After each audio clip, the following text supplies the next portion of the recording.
24 જુલાઈએ વડોદરા શહેરમાં સવારે 7 વાગ્યાથી વરસાદ પડવાનો શરૂ થયો.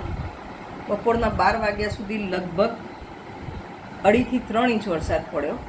12 વાગ્યાની આસપાસ સમગ્ર શહેરમાં તમામ જગ્યાએ જળબંબાકાર થઈ ગયું હતું અને વડોદરા શહેરમાં પૂર જેવી પરિસ્થિતિનું નિર્માણ થયું.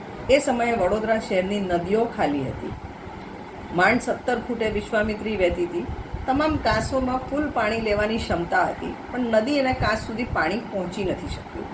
સ્પષ્ટપણે આ માનવ સર્જિત પૂર હતું એવું કહેવાય, કારણ કે પાણી નદી નાળામાં નદીઓ ખાલી હોય તો બી જાય નહીં અને કરોડો રૂપિયાનું લોકોને નુકસાન થયું. લગભગ 400 સોસાયટીમાં પાણી ભરાઈ ગયું, 150 વસાહતો ખાલી કરવી પડી, 4500થી વધુ લોકો વિસ્થાપિત થયા. આ કોર્પોરેશનના અનઘડ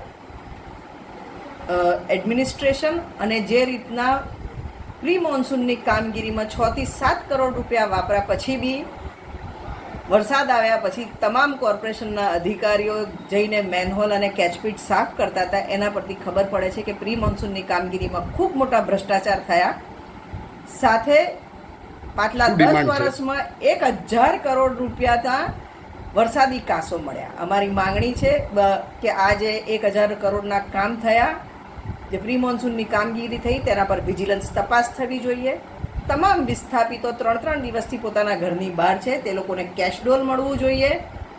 સમગ્ર માનવ સર્જિત જે પૂરની દુર્ઘટના થઈ છે એના પર એક ઇન્ક્વાયરી બેસાડવી જોઈએ અને પરમાનન્ટ આ પૂરનું નિવારણ આવે એની તમામ વ્યવસ્થા કરવી જોઈએ, જેવી કે વિશ્વામિત્રીના પટને પહોળો કરવા, એમાં જે દબાણો થયેલા છે, જે એન્ક્રોચમેન્ટ થયેલા છે એને દૂર કરવા જોઈએ, કાંસોના દબાણો દૂર કરવા જોઈએ.